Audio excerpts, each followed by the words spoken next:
Selamat pagi yang terhormat Dr. Haji Datang Rahman Munandar, MPD, selaku dosen pengampu pengelolaan pendidikan dan teman-teman yang saya banggakan.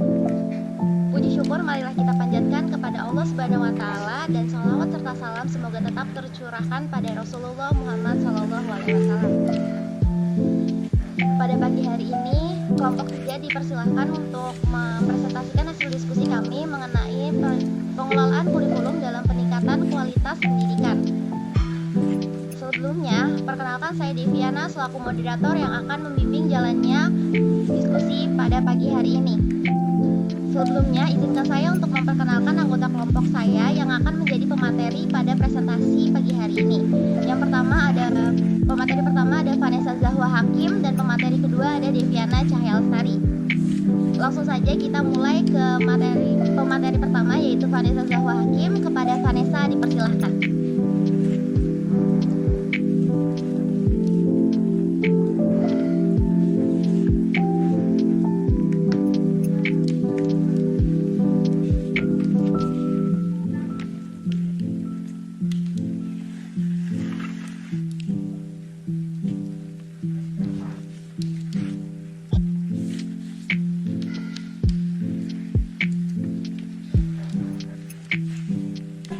Oke, kita masuk ke teori dasar kurikulum, di mana pengertian kurikulum itu sendiri yaitu berisi sekumpulan rencana, tujuan, dan materi pembelajaran, termasuk cara mengajar yang akan menjadi pedoman bagi setiap pengajar supaya bisa mencapai target dan tujuan pembelajaran dengan baik.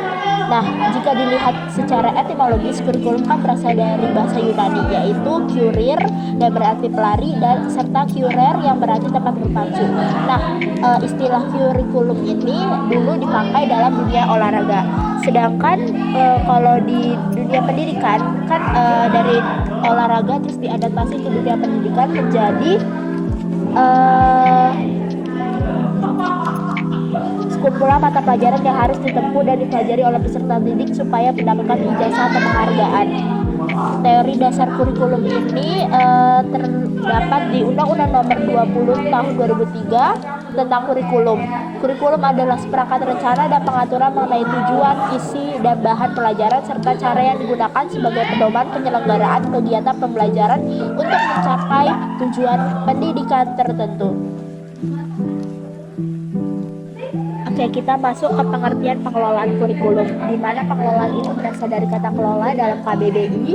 Kontemporer berarti memimpin, mengendalikan, mengatur, dan mengusahakan supaya lebih baik, lebih maju, serta bertanggung jawab atas pekerjaan tertentu. Pengelolaan itu sendiri adalah kegiatan yang dimulai dari perencanaan, pengorganisasian, pengarahan, dan pengawasan pada semua hal yang terlibat dalam pelaksanaan dan pencapaian tujuan. Sehingga pengelolaan merupakan tindakan pengusahaan, pengorganisasian sumber-sumber yang ada dalam organisasi dengan tujuan agar sumber-sumber tersebut dapat bermanfaat untuk kepentingan organisasi. Dengan demikian, pengelolaan senantiasa berhubungan dengan seluruh elemen yang terdapat di dalam suatu organisasi. Nah, sedangkan pengelolaan kurikulum adalah sebuah proses menjalankan dan sistem menata kurikulum yang kooperatif, komprehensif, dan sistematik untuk mengacu ke tercapaian tujuan kurikulum yang sudah dirumuskan tersebut. Di sini kita masuk ke prinsip pengelolaan kurikulum yang terdapat 5 ya, ada produktivitas, kooperatif, demokratisasi, pengarahkan visi misi dan tujuan, serta efektivitas dan efisiensi. Di mana yang nomor 1 itu produktivitas. Hasil yang akan diperoleh dalam kegiatan kurikulum merupakan aspek yang harus dipertimbangkan dalam manajemen kurikulum. Pertimbangan bagaimana agar peserta didik dapat mencapai hasil belajar sesuai dengan tujuan kurikulum harus menjadi sasaran dalam manajemen kurikulum. Yang kedua ada demokratisasi, di mana pelaksanaan manajemen kurikulum ini harus berdasarkan demokrasi yang menempatkan pengelola, pelaksana, dan subjek didik pada posisi yang seharusnya dalam melaksanakan tugas dengan penuh tanggung jawab untuk mencapai tujuan kurikulum. Yang ketiga kooperatif, untuk memperoleh hasil yang diharapkan dalam kegiatan manajemen kurikulum perlu adanya kerjasama yang positif dari berbagai pihak yang terlibat. 4. Efektivitas dan efisiensi. Rangkaian kegiatan manajemen kurikulum harus mempertimbangkan efektivitas dan efisiensi untuk mencapai tujuan kurikulum, sehingga kegiatan manajemen kurikulum tersebut memberikan hasil yang berguna dengan biaya, tenaga, dan waktu yang relatif sesingkat-singkatnya. Yang kelima ini ada mengarahkan visi, misi, dan tujuan yang ditetapkan dalam kurikulum. Proses manajemen kurikulum harus dapat memperkuat dan mengarahkan visi, misi, dan tujuan kurikulum. Masuk ke fungsi pengelolaan kurikulum ada dua, pihak terkait atau terlibat dan untuk penyelenggara. Untuk pihak terkait atau terlibat ada bagi kepala sekolah. Kurikulum mempunyai fungsi bagi kepala sekolah sebagai manajer dan pimpinan dan penyelenggaraan pendidikan sekolah. Nah, tugasnya kepala sekolah ini untuk melakukan pengelolaan pendidikan di tempatnya masing-masing, yaitu dengan cara melakukan koordinasi dan supervisi terhadap setiap pembelajaran. Yang kedua bagi guru mata pelajaran. Nah, guru mata pelajaran ini kurikulum memiliki fungsi sebagai pedoman dalam melaksanakan pembelajaran di dalam maupun di luar kelas. Yang ketiga ada bagi peserta didik yang menjadi target dari adanya kurikulum. Ingat, kurikulum itu kita targetnya adalah para peserta didik. Dalam proses pendidikan, peserta didik adalah pusat perhatian dari setiap pembelajaran. Maka kurikulum berfungsi untuk menjadi acuan bagi para peserta didik mengenai apa saja program pendidikan yang harus dipelajari dan dipahami, serta apa saja target di dunia pembelajaran. Selanjutnya ada bagi orang tua atau masyarakat. Meski tidak terlihat langsung, orang tua atau masyarakat ini berperan penting karena hal ini mereka itu menerima hasil dari proses pembelajaran yang telah dilakukan oleh sekolah dan peserta didik itu sendiri. Nah, fungsi untuk penyelenggaranya itu ada fungsi integrasi, menjadi alat yang akan membentuk pribadi-pribadi peserta didik yang utuh dan berintegritas di masyarakat melalui dunia pendidikan. Yang kedua atau fungsi persiapan, yaitu memberikan modal atau persiapan bagi peserta didik untuk mempersiapkan diri memasuki jenjang berikutnya, termasuk siap untuk hidup di masyarakat ketika tidak ingin melanjutkan jenjang pendidikan yang lebih tinggi. Yang ketiga, fungsi penyesuaian, di mana kurikulum dapat melakukan adaptasi terhadap berbagai perubahan yang terjadi di lingkungan masyarakat dan cenderung dinamis. Yang keempat, ada fungsi diferensiasi. Fungsi ini kurikulum sebagai alat pendidikan memperlihatkan setiap pelayanan kepada peserta didiknya.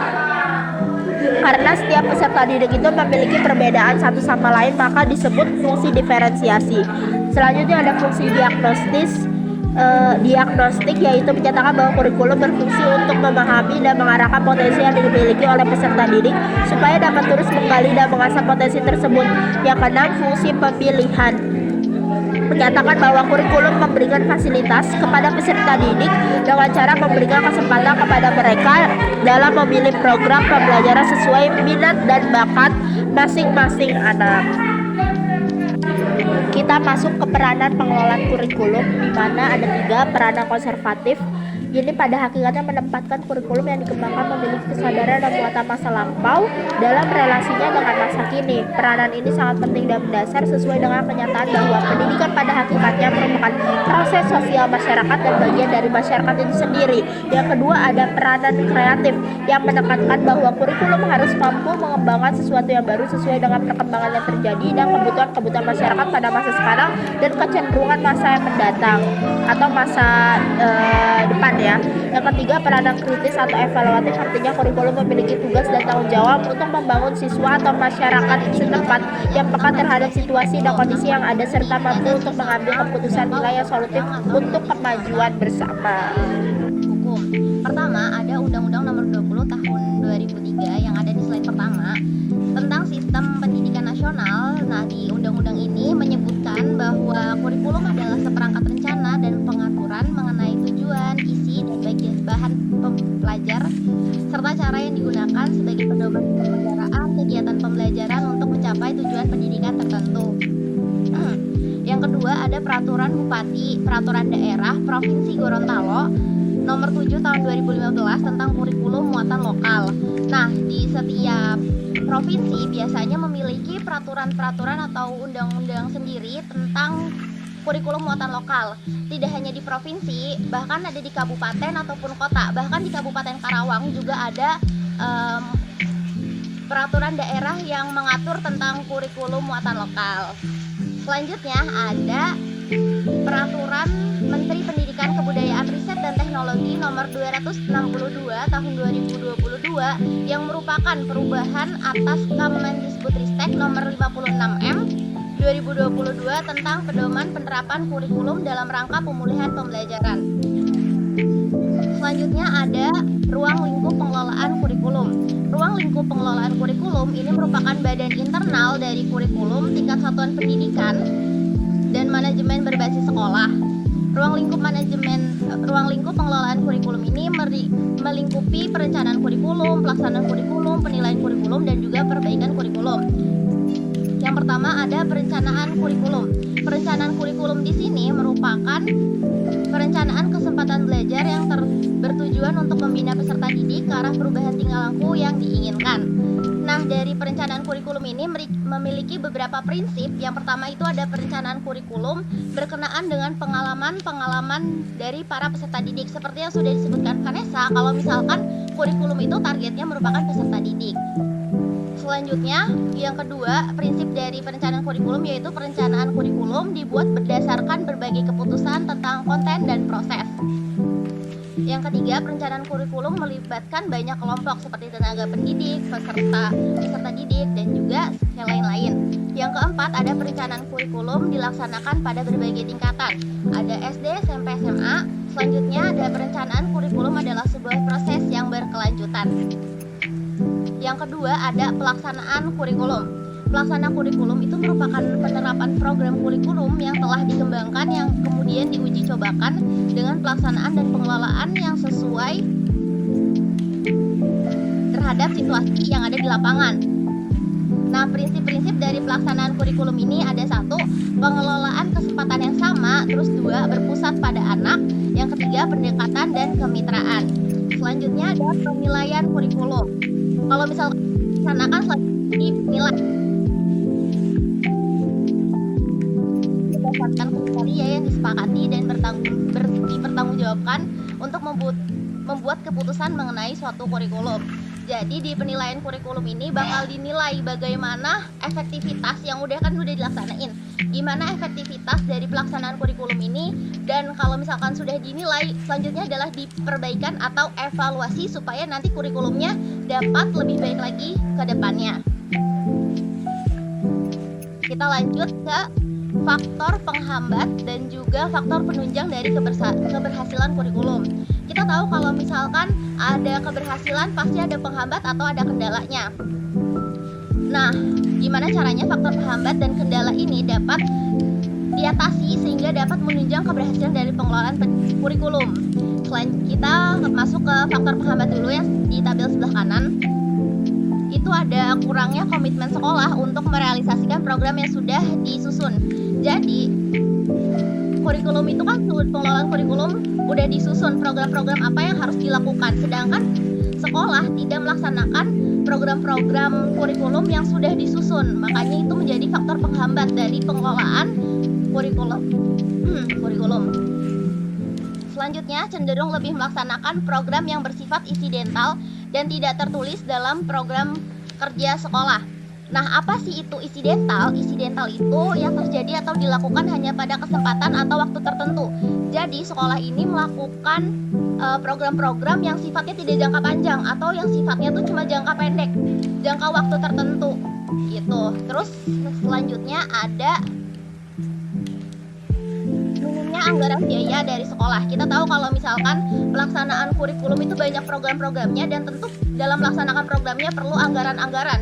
Sedangkan kalau misalkan anggarannya minim, gimana caranya program suatu pengelolaan kurikulum itu dapat berjalan kalau misalkan anggarannya minim. Jadi kan nanti program kurikulumnya tuh jadinya tidak terlaksana dengan baik. Selanjutnya, kebanyakan sekolah itu cenderung pasif dan menunggu keputusan pengambilan tindakan dari pimpinan atau yayasan sekolah.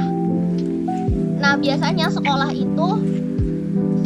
yang merupakan tipe-tipe sekolah yang menunggu keputusan aja dari pimpinan ataupun dari yayasan, tidak berani untuk mengambil keputusannya sendiri.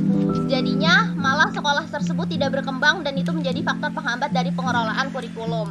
Selanjutnya ada kurangnya kesempatan latihan pengembangan keahlian sumber daya manusia yang ada di sekolah. Jadi kita tahu kalau misalkan sekolah itu merupakan ada tenaga pendidiknya. Nah, kalau misalkan sekolah tidak memberikan kesempatan latihan untuk pengembangan keahlian pada tenaga pendidik itu merupakan penghambat. Jadi nanti kurikulumnya itu tidak dapat berkembang, sedangkan SDM-nya aja tidak berkembang. Selanjutnya ada penunjang keberhasilan. Pertama ada manajemen sekolah yang baik. Kita sudah bahas kalau misalkan ada sekolah-sekolah yang tidak merealisasikan program-program yang sudah disusun. Nah, kalau misalkan mau pengelolaan kurikulum ini berhasil, maka sekolah itu harus memiliki manajemen yang baik, yaitu program-programnya harus dilaksanakan dengan baik. Terus habis itu anggarannya juga harus sesuai. Selanjutnya ada pemanfaatan sumber belajar oleh tenaga pendidik maupun peserta didik. Kita tahu perkembangan zaman, yaitu perkembangan teknologi yang sudah semakin pesat. Jadinya tenaga pendidik dan peserta didik juga dapat memanfaatkan dengan baik sumber-sumber belajar yang ada. Karena sumber belajar sekarang kan udah luas banget, jadi tenaga pendidik bisa dapat sumber belajar dari mana saja. Selanjutnya ada penggunaan media pembelajaran yang sesuai.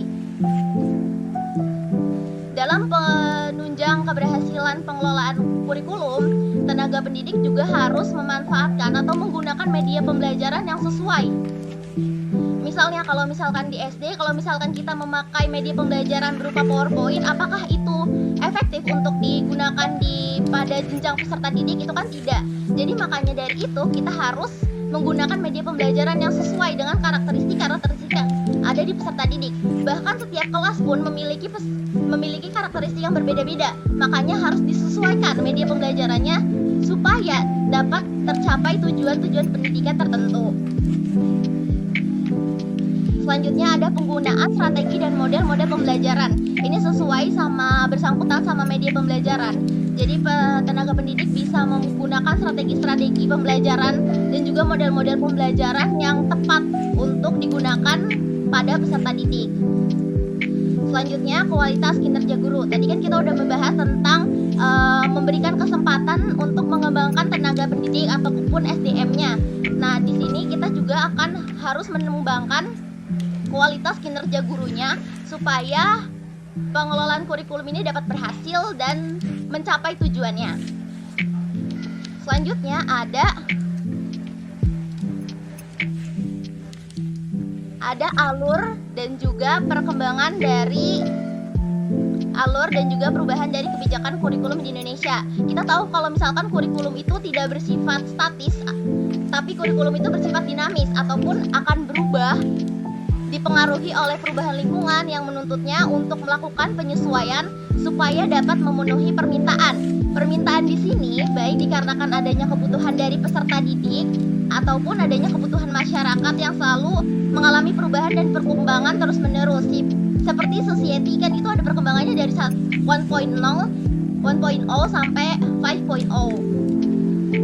Maka dari itu, kurikulum juga menyesuaikan dengan perkembangan masyarakat dan juga perkembangan peserta didik, biar tuh peserta didik nggak kaget di masa depan ataupun misalkan sekarang udah zamannya teknologi. Makanya kurikulum itu dikembangkan biar para peserta didik ataupun mahasiswa itu tuh bisa menyesuaikan sama perkembangan zaman itu. Kita pun pernah mengalami beberapa perkembangan dari kurikulum ya teman-teman. Pertama ada KTSP, kita pernah nyobain KTSP, pernah Kurtilas, dan juga pas kita jadi mahasiswa kita menyobain kurikulum Merdeka. Nah, saya mau bahas dulu tentang kurikulum 1975. Nah, dari pertama kurikulum 1975 ini berorientasi pada tujuan dan menganut pendekatan integratif. Nah, kalau misalnya kita lanjut ke kurikulum 1984, itu dia berorientasi pada tujuan instruksional dengan pendekatan cara belajar siswa aktif atau disingkat CBSA. Nah, kurikulum 1984 mengalami perubahan lagi atau mengalami pengembangan di kurikulum 1994 yang lebih berorientasi pada materi pelajaran tetapi masih menganut pendekatan CBSA tadi, yaitu cara belajar siswa aktif. Kita melalui perkembangan lagi yaitu kurikulum KBK atau kurikulum tahun 2004 yang berorientasi dari kurikulum yang sebelumnya, yaitu kurikulum 1994, yaitu menitik beratkan pada kemampuan untuk melaksanakan tugas-tugas tertentu sesuai dengan standar yang telah ditetapkan. Nah, dari kurikulum KBK atau tahun 2004 mengalami perkembangan lagi, yaitu KTSP yang berorientasi yaitu sekolah diberi kewenangan penuh menyusun rencana pendidikannya dengan mengacu pada standar-standar yang telah ditetapkan mulai dari tujuan, struktur, muatan kurikulum, kalender pendidikan hingga pengembangan silabusnya. Nah, mengalami perkembangan lagi nih teman-teman, yaitu Kurtilas atau Kurikulum 2013. Nah, Kurtilas ini memiliki orientasi pada pengembangan kompetensi bukan yang dominan kognitif, tetapi aspek afektif dan psikomotorik perlu dikembangkan secara komprehensif. Nah, selanjutnya mengalami perkembangan lagi di kurikulum yang sekarang ditetapkan, yaitu Kurikulum Merdeka. Kurikulum Merdeka itu kurikulum dengan pembelajaran intakurikuler yang beragam, di mana konten akan lebih optimal agar peserta didik memiliki cukup waktu untuk mendalami konsep dan menguatkan kompetensi. Tenaga pendidik memiliki keluasan untuk memilih berbagai perangkat agar sehingga pembelajaran dapat disesuaikan dan kebutuhan belajar dan minat peserta didik. Jadi kalau di kurikulum Merdeka ini, tenaga pendidik dapat memilih model pembelajarannya ataupun metode-metode yang dapat diterapkan di setiap peserta didiknya.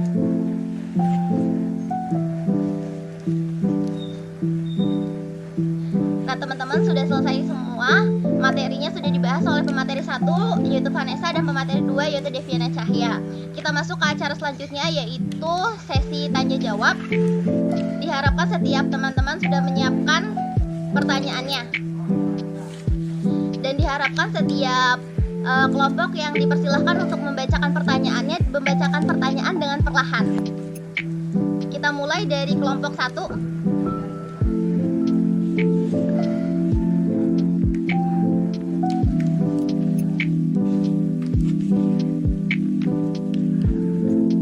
Oke, boleh.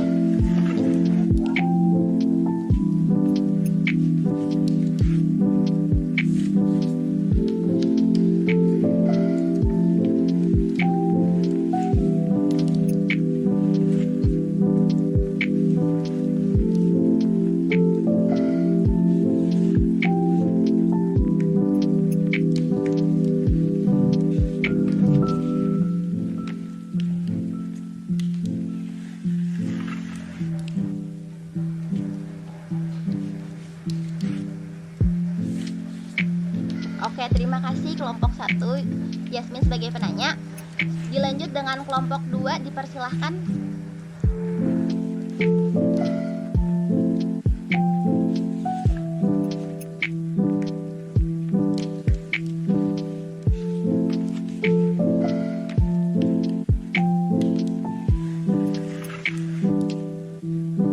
Terima kasih juga Kila atas pertanyaannya.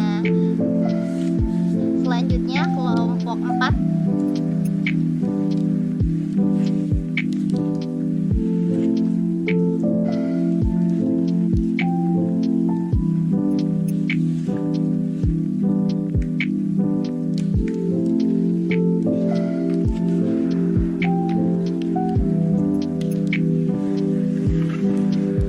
Oke, terima kasih Laila atas pertanyaannya. Dilanjut kelompok 5.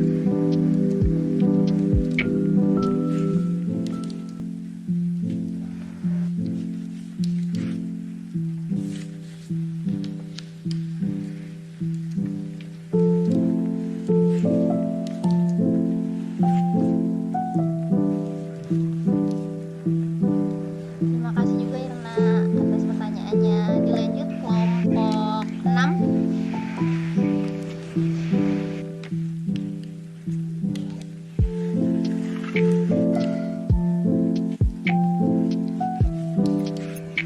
Terima kasih juga Bisa atas pertanyaannya. Dilanjut ke kelompok 7.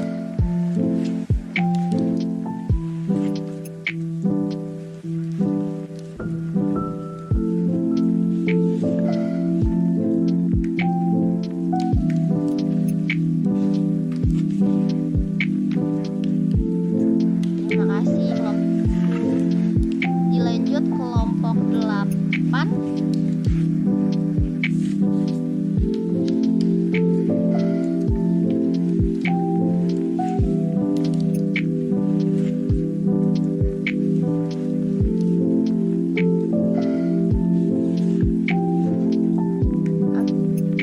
Terima kasih juga Amanda dari kelompok 8. Dilanjut kelompok 9.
Sama-sama Dila. Nah, karena semua kelompok sudah bertanya, izinkan kelompok 3 untuk berdiskusi terlebih dahulu.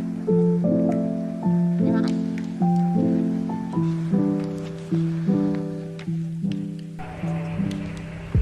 Belum Pak, kita lanjut. Ya, oke. Kita lanjut ya. Jadi ini yang terjadi. Karena bagaimanapun juga bahwa kurikulum ini adalah sebuah cetak biru atau blueprint ya untuk membangun sebuah peradaban. Peradaban kita mau dibawa kemana? Ya? Apa peradaban kita ini tidak cukup handal untuk apa? Atau tidak punya kemampuan melakukan adaptasi, ya? Teknologi digital yang begitu cepat, informasi yang sangat terbuka, ya. Kemudian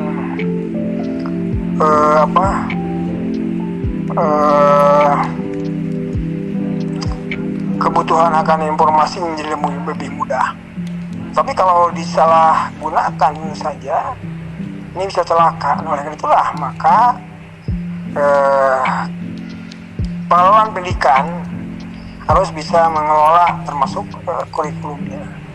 Kita ketahui bahwa lokus-lokus pendidikan mulai dari keluarga ya, jalur pendidikannya informal, non formal, kemudian formal. Kalau formal kurikulumnya sudah terstruktur jelas. Tapi coba kalau yang informal di keluarga, sampai hari ini kita mendapat hantaman yang sangat luar biasa ya. Salah satu contohnya adanya bullying gitu ya. Nah, itu tidak lepas dari pengaruh bagaimana informasi diterima oleh peserta didik, kemudian dicerna ya, diaktualisasi, sehingga menganggap bahwa hal itu hal yang biasa nantinya. Nah, pemerintah harus hadir di situ, itu saja, memfilter ya, tidak harus semuanya disampaikan.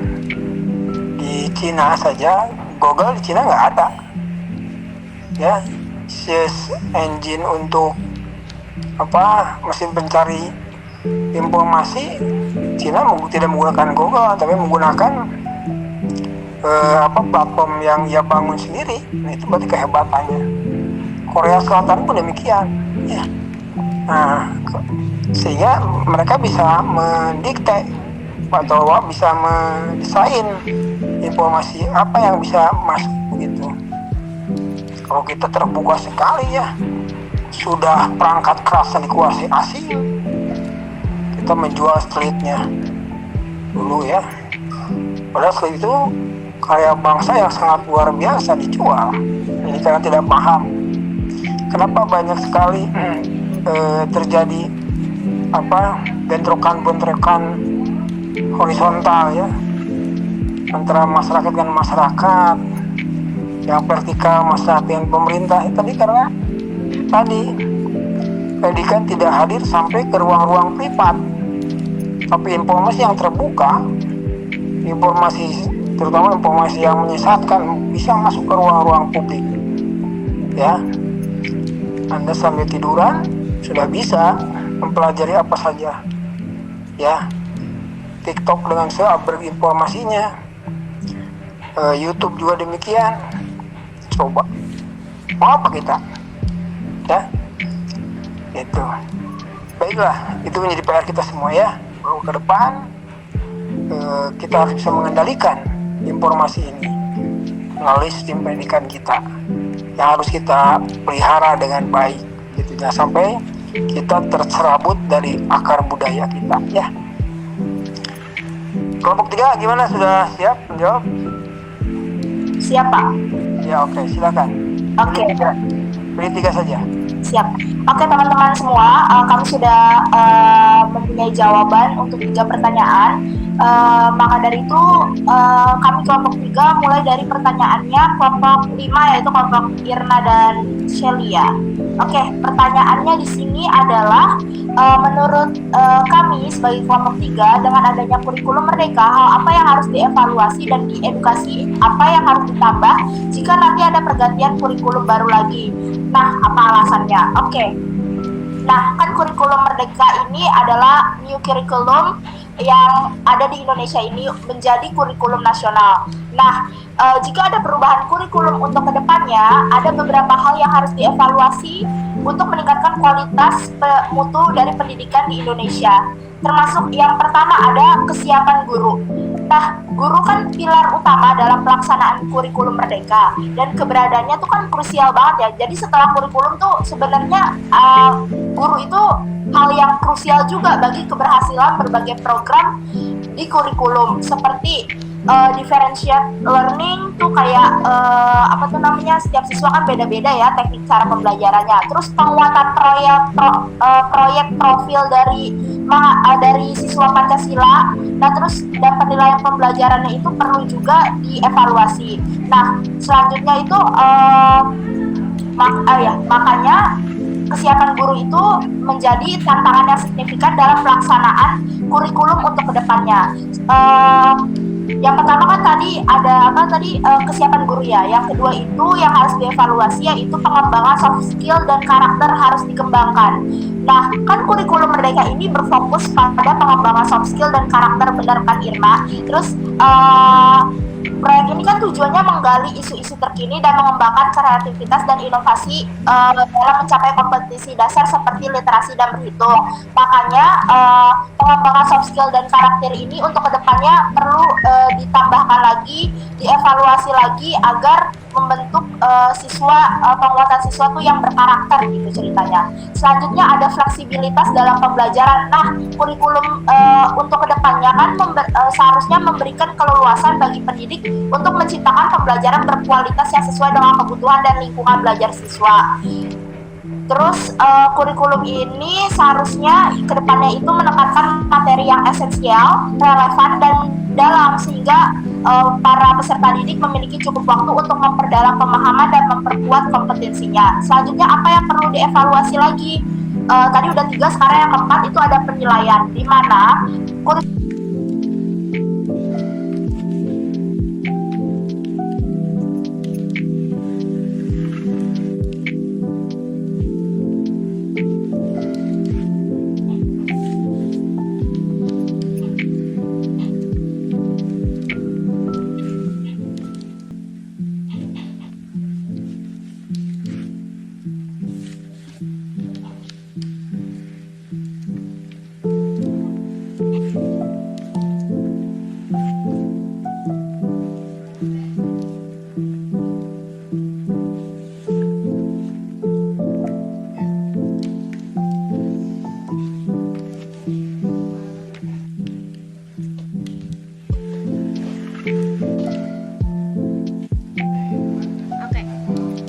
selanjutnya saya akan menjawab pertanyaan dari kelompok 9 yaitu yang ditanyakan oleh Lea.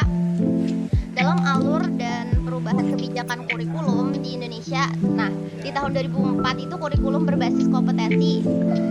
Pertanyaan dari Lea yaitu apakah karakteristik kurikulum berbasis kompetensi itu? Nah, kurikulum berbasis kompetensi ataupun KBK,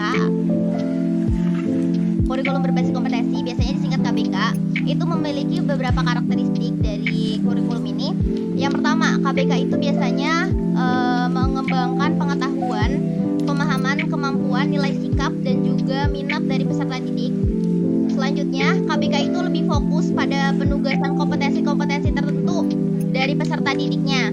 Nah, terus KBK juga lebih berorientasi pada hasil dan dampak yang diharapkan muncul pada peserta didik melalui serangkaian pengalaman belajar yang bermakna.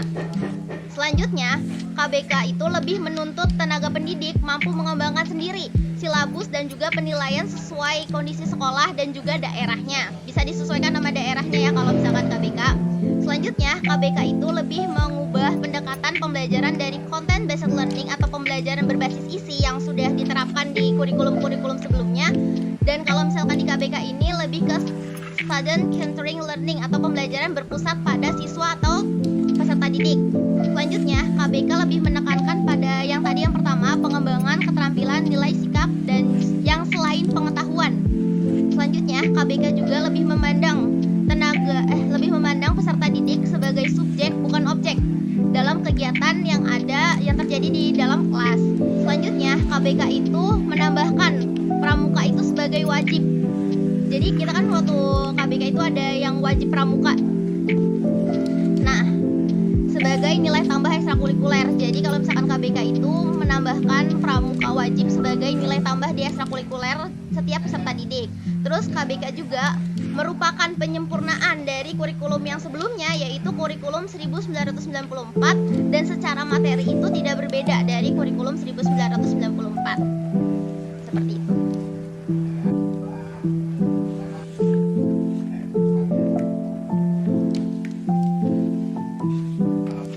Saya Pak, sebentar.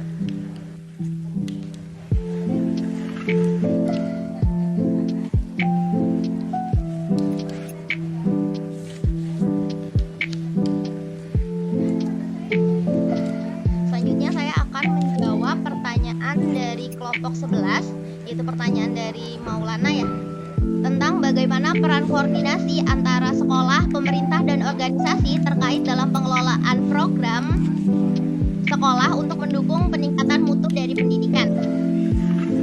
Nah, koordinasi antar sekolah, pemerintah, dan organisasi itu bisa terkait karena mereka itu sangat penting dalam pengelolaan program sekolah untuk mendukung dari peningkatan mutu pendidikan ini tersebut. Nah, ada beberapa peran koordinasi. Yang pertama, peningkatan koordinasi seluruh pihak. Jadi seluruh pihak itu harus berkoordinasi secara biar nggak ada miskomunikasi terkait dari penyelenggaraan pendidikan untuk mewujudkan tujuan pendidikan yang bermutu di sekolah. Selanjutnya adalah mensosialisasikan kebijakannya. Jadi kalau misalkan suatu organisasi ataupun pemerintah sudah memberlakukan kebijakan, harus adanya sosialisasi antar sekolah-sekolah untuk atau peraturan dari bidang pendidikan dasar dan menengah, supaya tidak ada sekolah-sekolah yang tidak mengetahui, supaya peraturan-peraturan yang sudah ataupun kurikulum-kurikulum yang ditetapkan ini bisa dilaksanakan secara maksimal oleh setiap sekolah-sekolah yang ada. Selanjutnya adalah membantu kepala sekolah dalam menganalisis berbagai faktor yang dapat mempengaruhi keefektifan dari pelaksanaan kegiatan sekolah. Jadi mereka itu bisa terkait dari organisasi pemerintah dan juga sekolah, itu bisa membantu kepala sekolah dalam menganalisis faktor-faktor apa saja. Kan setiap sekolah kan berbeda ya karakteristik peserta didiknya, karena kurikulum ini memiliki tujuan ataupun target yaitu peserta didik, makanya dari organisasi ataupun pemerintah dapat membantu nih kepala sekolahnya supaya menganalisis supaya kurikulum ini dapat berjalan secara efektif dan mencapai tujuannya. Selanjutnya, mewadahi dan menyalurkan aspirasi masyarakat. Karena yang tadi sudah dijelaskan oleh Vanessa, faktor-faktor dari peningkatan dari kurikulum itu ada dari masyarakat juga. Makanya kita perlu mewadahi dan juga mendengarkan aspirasi-aspirasi dari masyarakat. Selanjutnya, menentukan peraturan dan kebijakan yang dilakukan oleh sekolah. Jadi dalam meningkatkan mutu ini perlu adanya peningkatan atau menentukan peraturan kebijakan yang sesuai di sekolah-sekolah. Selanjutnya adalah memperbaiki pendidikan. Seperti tadi kurikulum sudah disesuaikan, kurikulum itu mengalami beberapa pengembangan dan juga perubahan. Nah, itu merupakan salah satu dari memperbaiki pendidikan atau mengevaluasi pendidikan. Selanjutnya ada memperhatikan masalah koordinasi, komunikasi, serta supervisi. Nah, karena mereka itu berkaitan, organisasi,